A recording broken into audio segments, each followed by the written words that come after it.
Well, welcome everyone to a special recording of Two Geeks and a Marketing podcast. We are back with more news, tech content, and wisdom from the world of marketing. Joining me, my co-host, a marketing speaker and consultant who spent his whole career helping his customers get their marketing simple but effective. He's the author of 𝗟𝗲𝘀𝘀𝘀 Marketing Plans and the creator of the Roger video series. I give you Monsieur Roger Edwards. Oh, thank you so much. And of course, my co-host is a digital marketing veteran. He's a speaker, trainer, and advisor with nearly 3 decades of experience. He enjoys revealing visual storytelling techniques to help you build better online campaigns faster. I give you Monsieur Pascal Fintoni. Thank you very much for this introduction. And I did hint a moment ago this was a special recording, and it also happens to be episode 101. It actually happens to be episode 110. It is. I got my digits wrong. It's episode 110. Yeah, this is going to be a special episode, Pascal, because both you and I over the last week have been to different conferences in different cities, and we've each had different experiences.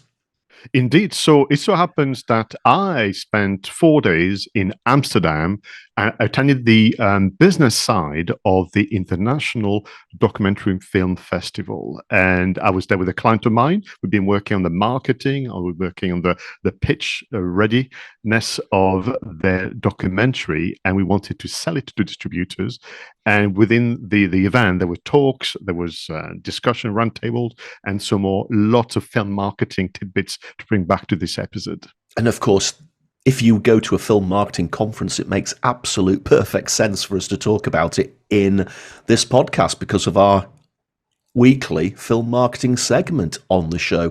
The conference I went to was a marketing conference, so of course it fits with the format as well. It was called the Big Marketing Meetup, and it took place in Belfast. Now, I tried to remember the last time I went to Belfast, and I actually convinced myself that it was only about 8 years ago, but on a closer examination of diaries and posts going back, it actually turned out to be 15 years since I've last been to Belfast. So not only was it good to get out and be the closing keynote speaker at a conference, but it was also great to get back to Belfast, a beautiful city anyway. But honestly, Pascal, they've made some massive urban renewal projects fly over the last 15 years, and some of it was really quite astonishing to see.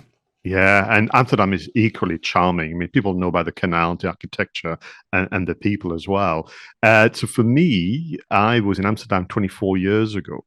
It was actually a surprise birthday present, a city trip, a weekend trip organized by Denise. And I still had very fond memories, but to be there and be there for 4 days amongst, the filmmakers and distributors was quite something. But what was interesting, the day I landed back into the UK from Amsterdam was the day you flew to Belfast, was also the day that we got hit by Storm Debbie. And I must confess, I was a bit concerned, which is why I got in touch with you on Messenger to make sure that everything was okay. Yeah, of course. I arrived at Edinburgh Airport. Now, this was my first time flying with Aer Lingus, which is the actual Irish airline, but they also do flights from Edinburgh to Northern Ireland. And I do know that the Aer Lingus flights from Edinburgh to Belfast are on ATR 72 planes, which are quite small, and they're propeller-driven planes as opposed to jets. So I was a little bit nervous already because obviously propeller planes fly lower than jets, and storms and low-flying planes just don't go together in my mind. So I arrived at the airport already feeling a bit nervous, and then got told that there was a 2-hour delay on the flight because of this storm. So as you would expect, I spent a couple of hours at the airport getting myself a little bit wound up. It necessitated me popping into Wetherspoons to get myself a beer to try and calm myself down. But as you would expect, as soon as we got on the flight, we took off and we flew over to Belfast, and there wasn't hardly any lumps and bumps at all, because by that time the storm had gone. It was the fact that the storm had been earlier in the day that had caused the delays to mount up. But by the time we flew, everything was fine. Yeah. Listen, I've got so many questions to ask you because there's two things I'm curious about is the format of the event, what happened, you share with me this incredible moment, which I will let you reveal about very, very special guests. But I wanted to also, in a moment, ask you about you, the closing keynote and your preparation, and what it feels like to wait all day for your turn as well. And there's also all things I want to talk to you about. And in exchange, I will share the same thing about the International Documentary Film Festival, the format, what happens. I'm preparing an article actually to summarize some of the marketing advice given by publicists and distributors and so on, which are transferable skills and tactics to other sectors as well. Yeah. So let's start from the very beginning. So I invited myself to the festival, but you were invited. So when were you contacted by the organizers? Well, apparently what happened is there was a lady in Belfast called Sharon who had read my book, Cats, Mats and Marketing Plans, and apparently she sent a LinkedIn message to the organizer of the conference, Trina Clark, and said, "This is a great book. It's made me laugh. It's got a lot of really relevant stuff to talk about keeping marketing simple. This is a sort of person you might want to invite to speak at big marketing meetup."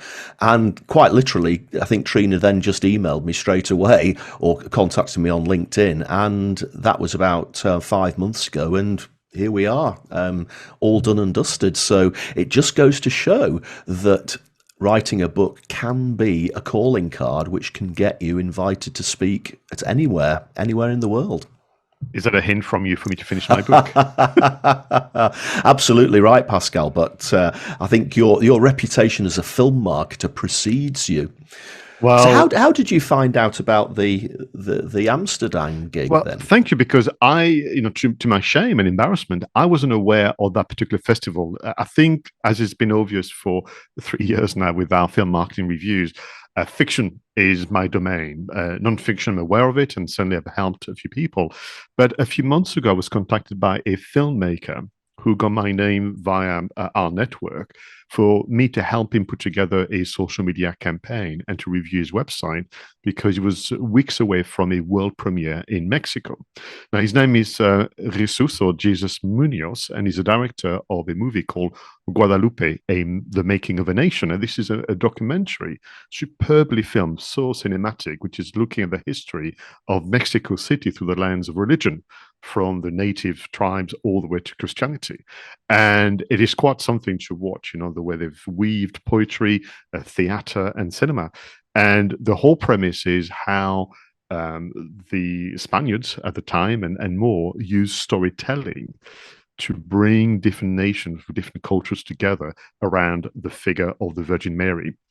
So we worked together for several months to make sure the social media was right for the premiere in Mexico City. It was interesting for me to work with a bit of Spanish content as well. And through one of the coaching sessions, he said, "Oh, by the way, I'll be flying from Los Angeles after the US premiere to go to ITFA, which is the acronym for International Documentary Film Festival." And without even thinking about it, I said, "Can I come?" I literally asked the question, "Can I join you?" and finish what we started, which is essentially put together the marketing pack to impress distributors and sales agents. And he said yes, and before I knew it, here I was. Now, you had some challenges with the weather. I had challenges with technology. So this is what happened. So not only did I rush a bit my registration because it was so late, but organized a flight with KLM that went very, very well. Organized the hotel through Booking.com, but we'd forgotten that the Booking.com account was linked to the niece's credit card that sadly she got stolen a few weeks ago. So 2 days before leaving for Amsterdam, I get an alert from Booking.com saying your booking's been cancelled because we could not obviously process payment. Can you imagine trying to find a hotel in Amsterdam during one of the busiest weekend ever of a film festival? But anyway, we got there in the end, and we spent 4 days meeting sales agents, presenting to them. I can share some tips on that, and attending talks. It was so busy on the business side that we didn't get a chance to see any documentaries, which is really quite bizarre. But just to be clear about film festivals, if we use the example of the Cannes Film Festival, one that people will know best, you have what you can see on TV, radio, and magazine, the red carpet, the awards, the jury, and that kind of things. But behind all this kind of say in the jungle with circus, you've got the real business of film, which is what's called the market. And it's like a trade show. So literally it's like an exhibition where you have distributors with stands, they have pop-up banners with posters of their films, and they are pitching, they are negotiating deals with streaming services like Netflix and more independent one, negotiating with representation and so on. There's real kind of business side, which is exactly in a similar nature and format if you went to an engineering expo or trade show or to a financial services trade show. You've got those who are in the business of buying and those who are in the business of selling. Do you know what I never really thought of before? I just assumed that when it came to films or documentaries or anything, that somebody would get commissioned to make a documentary. So go away and do a documentary on the building of the Titanic, for example, and that company would go away and make the documentary, and then whoever asked for it, the TV station or whoever, would then broadcast it. But what you're actually saying here is that people go away and make documentaries and then try to sell them to a distributor. That's not the way it happened in my mind. I know. So there's in both cases, but essentially documentary makers are creating their own luck, and which is a theme that actually ran through all the presentation. So sometimes what they'll do is they'll get to the point of what's called the rough cut, and present the kind of in progress project to actually whet the appetite of investors to get completion money, as it's called, and or to somebody to say, listen, I've seen what you've done so far. I want to be the distributor. Let's do a deal now before it's even finished. And they can sometimes negotiate marketing funds as well. So you have both ways, because I've met commissioners, I've met funding bodies, I met the documentary makers. Yeah, lots to tell you in a moment. But I want to go back to you then, and in Belfast. And so you had to wait all day for your moment, for you to be the closing keynote. And I'm very curious, as a public speaker myself and for our viewers and listeners as well, how did you manage the day? How did you manage your energy? How did you manage perhaps the risk to be distracted and enjoy the day so much you must forget about what you're supposed to say? I mean, when I go to a speak at a conference, I make a commitment to be there for the entire event. I'm not one of these people that turns up 15 minutes before the speech, expects to be waited on hand and foot, and then does the speech and then disappears in a helicopter straight around afterwards. So I was absolutely delighted to be there all day, to network with people, to meet the other speakers, to talk to the delegates and talk to the organisers, and just be there and contribute. So being there for the whole day didn't worry me at all. I guess that one of the things that is quite interesting, I mean, this was a marketing conference for marketing people, so a lot of people in the room knew their stuff already, and therefore the speakers, Trina had selected the speakers to talk about specific messages. And one thing that I did feel as the day went by is that people were saying the sort of things that I had built into what I was going to be talking about. So I'm thinking, oh, there's a bit that's already been done, and there's a bit that's already been done. And I'm thinking, by the end of the day, I'm not going to have anything left to talk about. But of course, it was quite good in a way, because I could almost use it as a sort of wrap up to the day, which I suppose is what a closing keynote is supposed to be. But no, the day flew by because it was very well organised. None of the speeches were more than 25 minutes long, which I think is really quite nice. It keeps it fast paced. You don't have to sit there for an entire hour listening to one person. They effectively did about 5 25-minute speeches in the morning. Then they had a series of 10-minute either interviews or 10-minute quick speeches, one of which I'm going to come back to, which absolutely blew me away, and then another 5 25-minute speeches in the afternoon.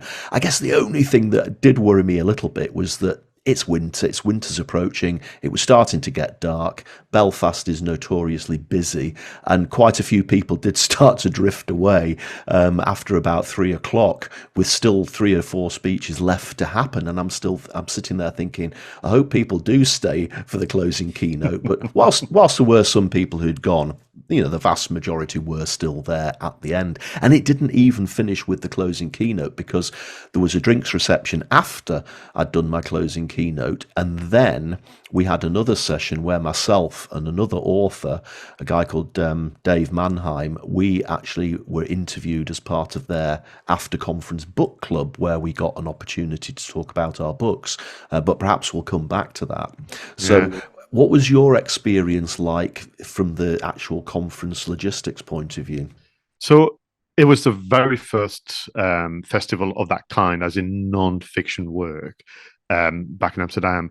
For me, looking back now, I should have given myself more time to prepare before, but it was work, work, work, work, work, fly to Amsterdam.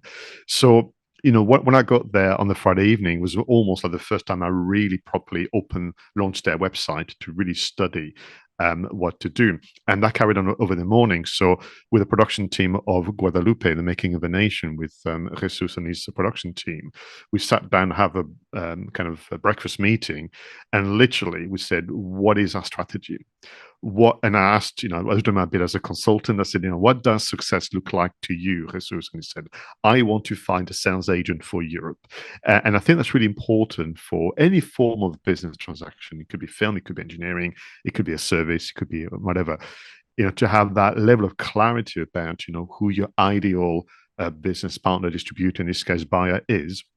Because once you have that level of clarity, and you can have, a success A, B, C, you can have grading, you can then go to the website and study the guest list, as it was called, and you can do keyword research on, well, who is already a distributor of Spanish, language documentaries. Actually, the documentary is in Spanish and in 𝗟𝗏𝘀𝘀𝗀, which is the original Aztec language as well. It's absolutely exquisite to listen to and watch at the same time. So you have a level of clarity.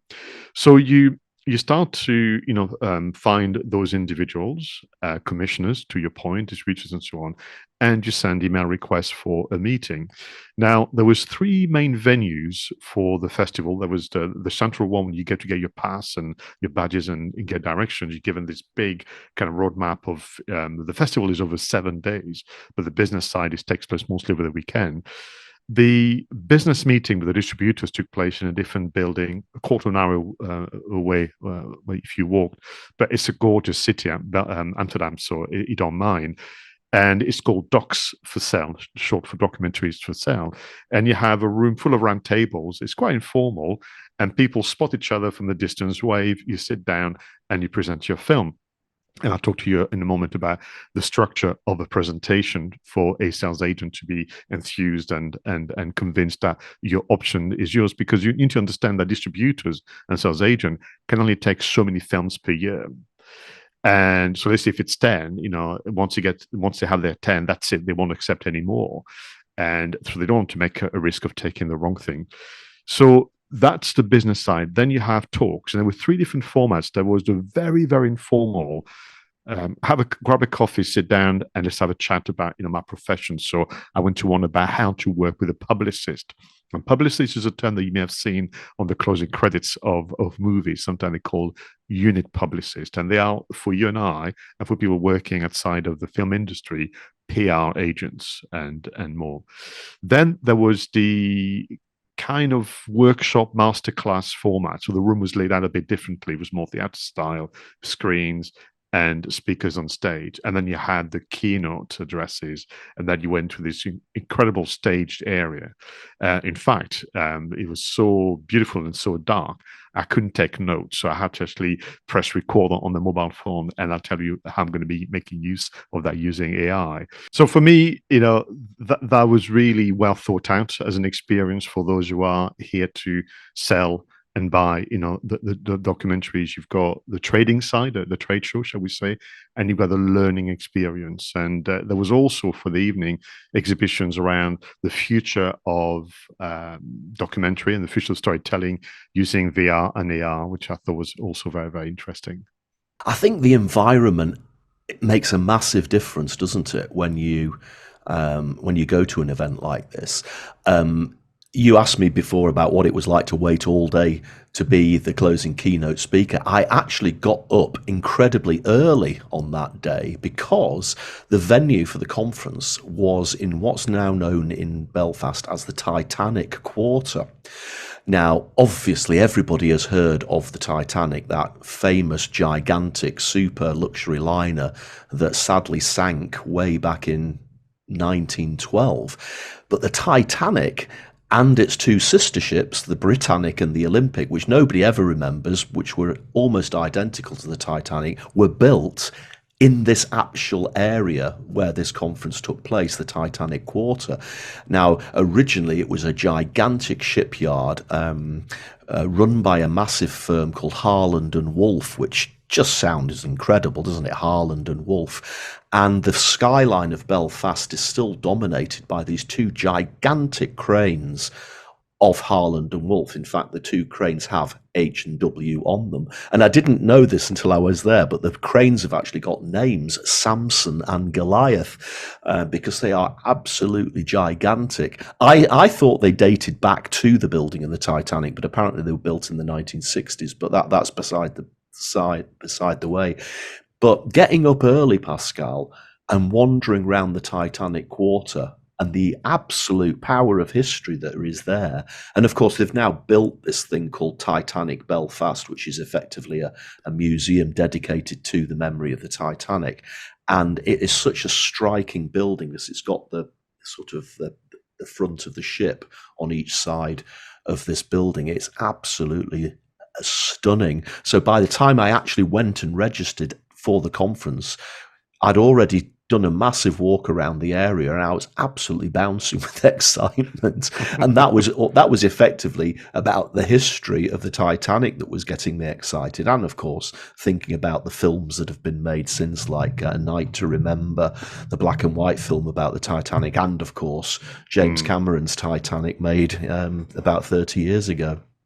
No, you're right. And that's one of the the real pleasure of particularly traveling and going somewhere. That walk to the registration desk and you take it in on board. And in my case, as I mentioned, the 𝗟𝗃𝘀𝘀𝗀 architecture.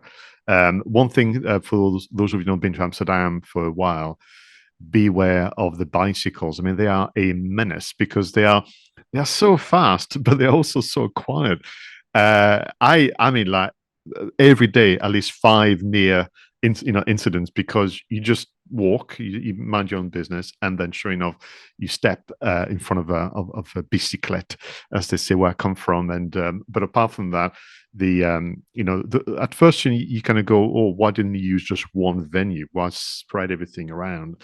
But it was only 15-minute walk, and actually, what was beneficial, which I realized afterwards, it gives you time to reflect on maybe the recent meeting, or take on board what you may have learned and start to plan what you're going to do next. So you find that people either went to the main venue, which is called the International Theatre, or to the secondary venue where most of the meeting was taking place, called the Felix Meritis. Very, very beautiful buildings. And part of what we were doing, of course, is then putting into practice what my client and I have been preparing for a while. So very, very quickly, with regard to presenting a product, because that's what it is, a documentary is a product like everything else. You have to have many ways in which you're going to introduce and explain what you've done. So what you need to understand is you need to be able to adapt to whoever you're talking to. If they are a sales agent, it'll be different to if they are a distributor, very different if they are a commissioner, very different if they are a funding body. So what we'd prepared is 3-4 different synopses, if you will, of what the film was all about. But what I introduced quite early on in our coaching session is also inviting the other person to imagine how the audience is going to feel whilst watching the movie, and the kind of conversation it will generate after. And that was quite a gap in their kind of marketing pack. And it's very important to have talking point. What I mean by that is business cards were working very, very well at the International Film Festival.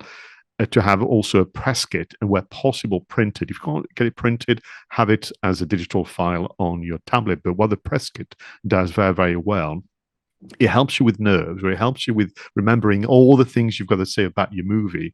It's literally, the 4 Ps or the 7 Ps. Well, you talk about the crew, the cast, you talk about the photography, you talk about the editing. You've got so much to say that it could get a bit scrambled in your head. And the good thing about the press kit, you could slide through the tablet or flick through the pages, and using photography, you can say, well, this is the anecdote about that movie, and also representing, of course, the value production, because distributors do want to make sure that they are presenting, either through theaters and through streaming services, something that has a lasting impact on people. So you've got to almost predict the future by telling the story from the audience perspective, as well as presenting, what it was like for you to make the film. And very often for many of the filmmakers, they tell you about what it was like to make the film, but they forget the audience. And that's something we can discuss further. Yeah, one of the standout speeches for me at Big Marketing Meetup was actually one of the shorter 10-minute speeches that I told you about that took place sort of in the middle of the program. And I have to say, I'll preface this by saying that this guy who was speaking has an incredible story to tell, and it's all about a viral pretend ad that he put together that went mega global. Now, I have to preface this by saying I never ever saw this when it happened, but it's given this guy a massive amount of notoriety. So Kieran McEwen stands up on the stage, and he's actually a tech product developer for a tech firm. But one day, as the Barbie film, love how there's all these film references that we can still bring into this. When the Barbie film came out, he just had this brainwave that wouldn't it be good if Heineken, the brand, and if you say Heineken very slowly, Heineken, you can actually make a connection between Barbie and Heineken, the drinks brand. So he quickly fired up Canva, created effectively just a blow up of the Heineken logo, but moved it so that effectively you had the Ken in the screenshot, and the rest of the logo was sort of out to the side. And then he put at the bottom a strapline, "Go on, let's party." And he basically put this up on Twitter and on LinkedIn, and it went absolutely mega global. He's got hundreds of thousands, if not millions, of views of this particular advert, and people started sharing it, and the people who shared it started getting millions of views. And before you know it, this Heineken advert had gone round the world, and it was produced by this guy on Canva in his room. It was absolutely nothing to do with Heineken. But he then starts getting messages from people saying, "This is so creative. Do you do other creative work? Blah, blah, blah." And he became incredibly well known within a very short time. So he decided to start sending messages to people at Heineken saying, "Have you seen this? Have you seen this?" And he was a bit upset for a while that absolutely nobody from Heineken seemed to want to engage with him. And he even went through a worrying period where he thought maybe he was going to get sued for it. Yeah, that's what he's preparing it. And I'm sitting there thinking that's what he's preparing us for. He's going to prepare us for the fact that he gets sued. But finally, he did actually get in touch with one of the very senior people at Heineken, and indeed one of the very senior people at the agency that Heineken used to do their own advertising. And the top brass guy at the agency was so impressed by this that he actually invited Kieran to go with him to a massive conference in Serbia recently, and they shared the stage together. So it was just a really nice, whimsical little story told in a very engaging way. I mean, his speech was really engaging and just such a great story. And he could TEDx that for the rest of his life. It's just such a fabulous little vignette. But of course, all he did was had a creative idea and put it out there, and it was the archetypal example of something going absolutely mega viral. Absolutely brilliant. Yeah, that's good to hear. And it's true, people love those anecdotes. I think one thing that was very striking for me whilst I was visiting, having meetings and so on, in terms of non-fiction work and the marketing of compared to fiction work, and particularly, you and I spent time looking at posters and trailers and all the different assets. I will say that non-fiction work is very, very creative when it comes to posters and trailers, Hmm. a lot more than the fiction work. You know, it's almost like they're more than happy to break the rules and try different styles. Sometimes it was literally like a painting as opposed to photography, you know, as part of the poster design. The calligraphy is very, very daring. You know, they try different layouts as well, and the trailers really draw you in such a way, because ultimately those documentaries are, you know, retailing a true story, and that could be a very personal story, that could be a historical event, and so on. And when I'll give you a quick summary of the keynote address, which is always my version of wrapping up my time at the festival. There's some interesting insight into what the future looks like, and the blurring of boundaries between now fiction and non-fiction work as well, where documentaries are emulating the appeal of fiction work and vice versa, you know.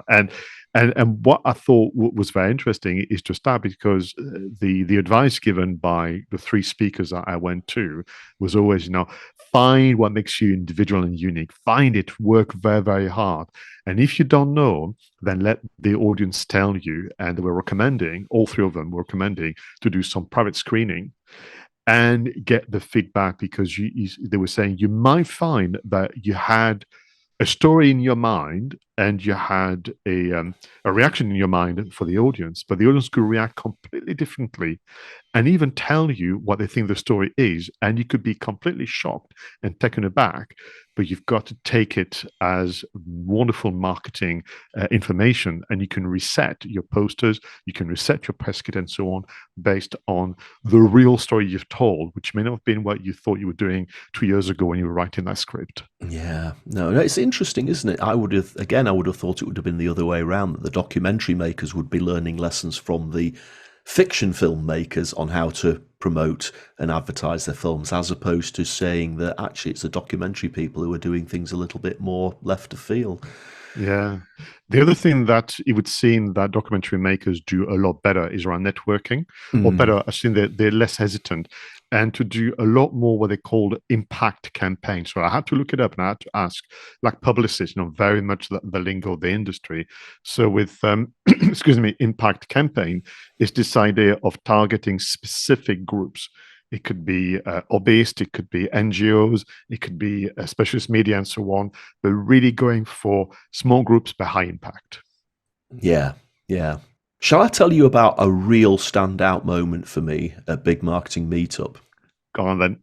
Honestly, Pascal, this absolutely blew me away. In fact, I had to message you as it happened on the day. Now, when you walked into this venue, very quirky venue in the Titanic Quarter, as I've already described, and it was a really nice theatre, so that, you know, a sloped auditorium, so everybody had a really good view. The first thing you saw on the stage set was the big screen in front of you where people's slides would be projected, but then at the side, almost like wings, they had these static slides which were there for most of the day, and on the right hand side there was a photograph of Seth Godin, who is probably one of the most famous modern marketers in the world, and a genuine marketer who believes in the entire marketing process, as opposed to, say, a Gary Vee, who's really very much more on as a tactical side of things. And Seth Godin's had a quote by his picture which says, marketing is the center of the universe, or marketing is the center of everything. And of course everybody's, oh look, there's Seth Godin. Now, in the middle of the day, there was a section which was just said, ask the marketer anything. And the presenter for this section, according to the program, was a guy called Andy Jarvis, who was actually one of the other keynote speakers during the day. Now, everybody just assumed that this was going to be a Q&A, and Andy Jarvis was going to be the marketer that was being asked the questions. And indeed, earlier in the day, the host of the day said, we'd just like you to use this app to submit any questions you might have for the Ask Me Anything session, which is coming along just after lunch. So after lunch, Andy Jarvis gets up. He basically says something like, who hands up everybody who thought that it was actually me who was going to be asking answering the questions that you've been putting forward on the questions app this morning. And pretty much everybody put their hands up. And he says, no, I'm very pleased to welcome 𝗟𝗃𝘀𝘀𝘀 to the virtual screen. And he did an about face, and bam, onto the screen live from America is 𝗟𝗃𝘀𝘀𝘀. And there was this sort of moment of utter shocked silence where everybody in the room was thinking, my God, it's 𝗟𝗃𝘀𝘀𝘀. How did Trina Clark manage to pull this one off? And he was up there for 25 minutes, answered loads of questions. And you know what 𝗟𝗃𝘀𝘀𝘀's like, Pascal. He does a daily blog, and sometimes his blog's maybe 2 or 3 lines long. This guy is the absolute master of simplicity, but he weaves massive wisdom into the simplicity of his answers. So he answered loads of questions, but all the answers were very short. And probably unrehearsed, because they were submitted. There were questions submitted during the day, so it was real life and real live and happening. But his ability to just get right to the point, make a simple answer, and weave it with wisdom absolutely blew me away.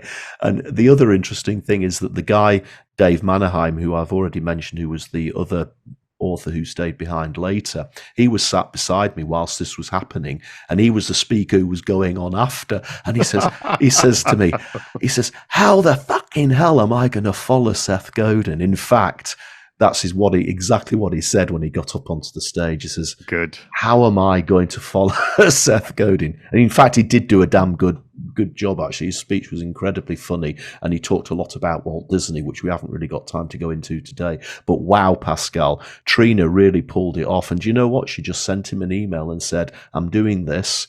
I don't know how much you charge, although she's since found out that he usually charges about $30,000 for a speech.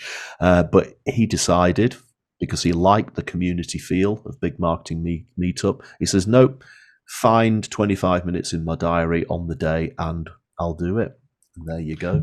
I mean, when you sent me the message, and one of those moments where I was just over the moon for you, because I thought, this is it. This is like the big marketing meetup and the big marketing moment. And for you to be part of that experience leading up to you doing the closing keynote, I thought, wow, that was going to be a lasting memory for Roger Edwards. I was absolutely delighted. Yeah.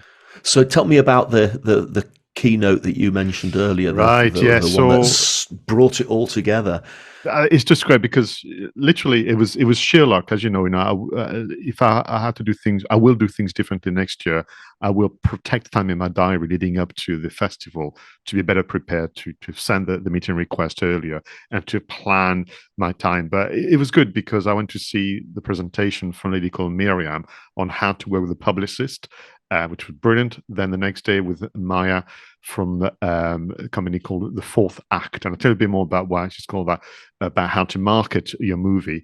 And then there was a keynote address from a lady in charge of distribution for an independent distributor called Neon, called Elissa. Very, very quickly about Maya and The Fourth Act. I'm going to look at my notes because I want to do it justice, but she basically is a marketer through and through. And she was addressing an audience where the marketing often is done after the movie is completed. So the movie gets done, and then people just, sit down and go, well done us. Right, let's think about marketing. and what she was saying, which is the case with Miriam, by the publicist, the publicist was saying, please talk to me at the beginning of your journey as a filmmaker, not when the film is finished, because or 2 days before the festival. And what Maya was saying is that as a trick of the mind, you should see marketing as a continuation of your creative process, as the continuation of your storytelling, which is what is called a company the fourth act, because movies have 3 acts typically, and the fourth one is the marketing. Because what she's arguing, which is then gives me a segue into the keynote, is that marketing is part of the experience for the audience. And you and I have spent 109 film marketing campaigns reviews to prove that very point. Now, with Elissa, it was very interesting, because she was looking at what was called the state of documentary distribution. So what's happened post-pandemic and where are we going?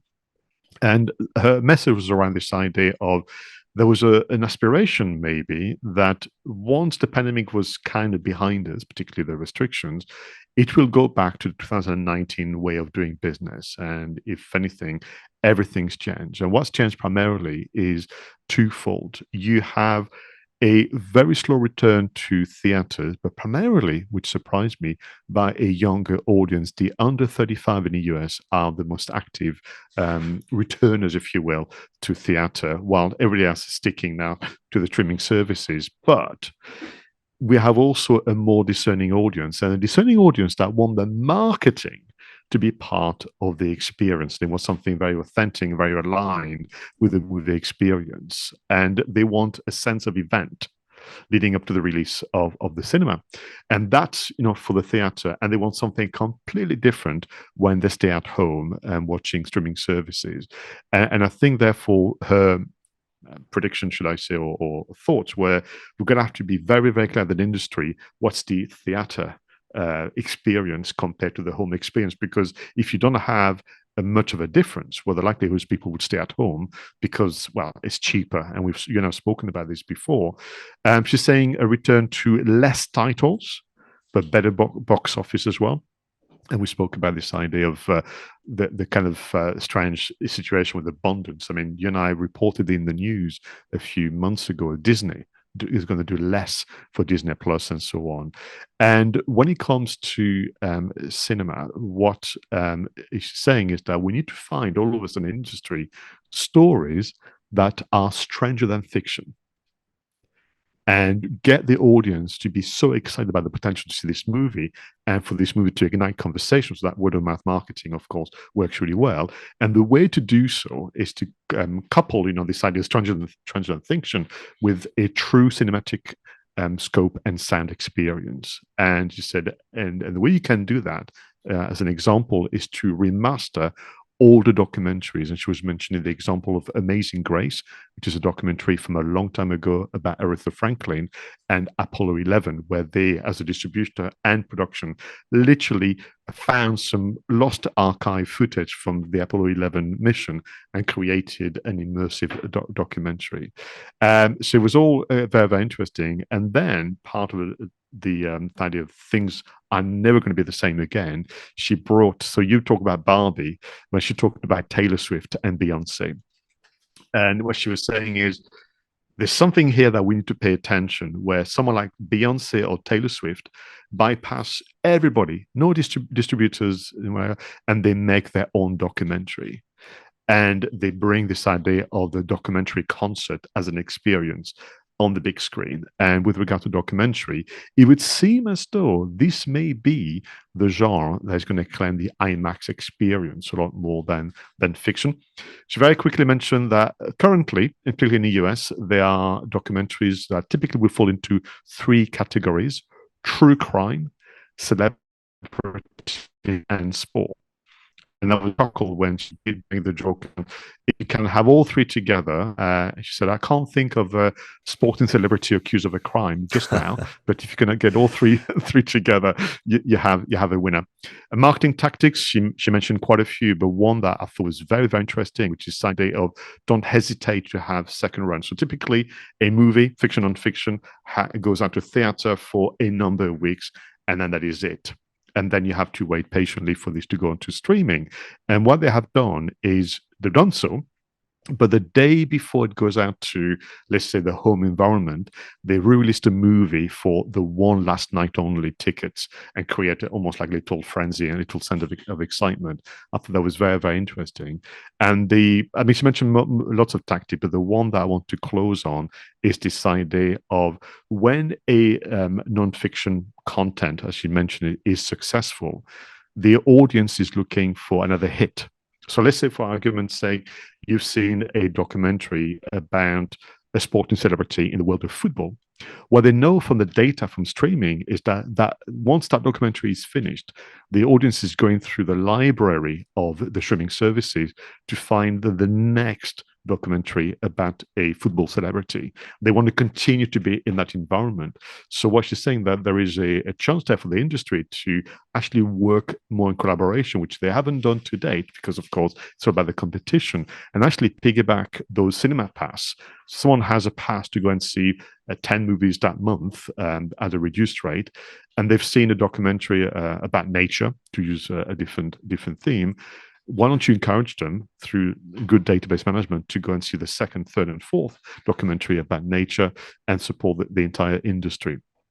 What the theme was in all three presentation, Roger, is don't wait to be chosen. Go out there and create your own luck with tactical and smart marketing. Yeah, makes a hell of a lot of sense, and can be applied to all industries, of course. Indeed, yeah. One more story from me, Pascal, and I mentioned it earlier, is that the ending of the day at Big Marketing Meetup, after the final keynote, there was a drinks reception, so everybody was having a nice glass of wine or a glass of beer, and then we had a smaller, more intimate gathering afterwards, which was the book club, and it was myself and this other guy, Dave Mannheim, who I've mentioned a few times. We were effectively interviewed about our books, mine being 𝗟𝗻𝘀𝘀𝘀 and Marketing Plans. Now, I did think, I made that comment earlier on about people started drifting away after about 3 o'clock. They probably had trains to catch, or they wanted to avoid the rush hour. I did wonder, are people really going to stay behind? And I mean, this was going to be about 6:30. And yes, it was a nice, intimate, close-knit group of people, probably about 30 altogether, who stayed behind. But you knew immediately with the vibe in the room that the reason they stayed behind is because they absolutely wanted to. And it was one of the most engaging 90-minute sessions that I've ever been involved with. The questions were really interesting. They were quite challenging. They were all really receptive. I did my famous cat on the mat speech at the beginning, just to get everybody warmed up, getting them to shout back, "Your cat sat on our mat," and all of that sort of thing. And the other guy did something similar. Dave did something similar. And it was just so intimate. And the thing is that we could have probably gone on for another hour just chatting, because everybody was so engaged. And I'm sitting there thinking, we're going to go on until well past 8 o'clock at this rate. And that was fine. That was absolutely fine, because that's what everybody wanted. So it just goes to show the real diehards, I guess, the people who were really interested. They wanted to stay, and we could have stayed all night. Some of us even did, believe it or not, go off to the Titanic Hotel afterwards for another couple of drinks. And the Titanic Hotel is made up of some of the buildings of the White Star Line, dating all the way back to the 1912. And for example, the telegraph room where they received the message from Titanic to say it was sinking is now a meeting room. And Mr. Andrews, who was the designer of the Titanic, his office is also a meeting room in the Titanic Hotel. So it just sort of finished the day off on a fabulously historic sort of connotation. So big marketing meetup in Belfast, massive thumbs up, met loads of really interesting people. Trina Clark, organizer, pulling off getting 𝗟𝗍𝘀𝘀𝘀, well done. That was remarkable. And just a shout out to 𝗟𝗍𝘀𝘀𝗀, who did pick me up on the Monday night and took me for a curry just after I arrived in Belfast. Even though I was 2 hours late, he still came and picked me up and took me out for a curry. One of the best conferences I've ever been to. Really enjoyed it. So here's to the next one. Oh, thank you very much for the recap there. Yeah, I feel the same about my town, Amsterdam. I mean, it was all the more special to be with my client, to have a movie to talk about, and to almost do that dual thing of, forgive me, taking part, but observing and taking away key lessons that I wanted to share with you in the format of this podcast. I've got an article that I'll be writing, And on that point, actually, I'm just going to quickly mention the approach and testing. I've spoken a lot about AI and tools and so on. So, do you remember the keynote? It was in this gorgeous, superbly staged room, but it was so incredibly dark. I couldn't actually take notes. I couldn't see what I was doing. So I pressed record on my audio recorder on the phone, which I was very surprised by the quality of the audio. It didn't need much at all. And what I did then as step, I uploaded this on the headliner transcription app called 𝗜𝗍𝘀𝘀𝑐𝗺, which I'm sure is something to do with editing. So you end up with a pretty damn good transcription. There's a few errors there and whatever. And then what I was able to do then is to read, the audio, which is a bit faster than listening to it. I was able to highlight, things I wanted to mention in this podcast. But I thought, I wonder if.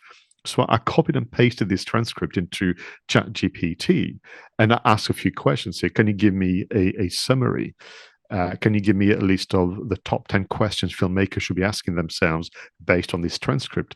Can you give me top 3 excerpts that I could use for social media? So you had this great little assistant, and I was looking at the results and I was able to edit. And then I thought, I wonder if I can do the reverse. So what if I say I've never been to IDFA, ITFA, how to prepare for next year and so on. So what I enjoyed is you begin with the content already produced, which is where people get it wrong, as you and I've mentioned on this podcast. If you don't have the content and asking ChatGPT to write it for you, you're going to spend half a day editing everything. It's pointless. But if you do have the content, to be able to give them some suggestion in terms of what a summary may look like, or some top questions to ask yourself as a learning point, I thought was very, very powerful. And that helps me complete, of course, the article for my recap on the event itself. My goodness, Pascal, are you actually starting to become a fan of ChatGPT? Yeah. for that very use, I think it's absolutely spot on. No, I agree. So listen, I agree.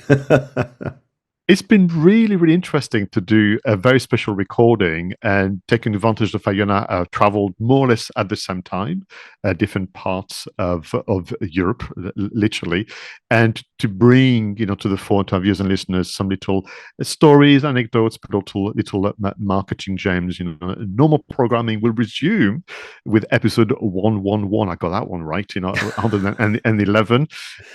We'll come back with in the news, the content spotlight this time. This week in history and film marketing, of course. But for now, this is the end of episode 110. Thank you very much for watching and listening to Geeks and Marketing Podcast. Please don't forget to subscribe and leave comments in usual places. Until the next time, go out there and make sure your marketing is done right. I was Pascal Fintoni, and here was Roger Edwards.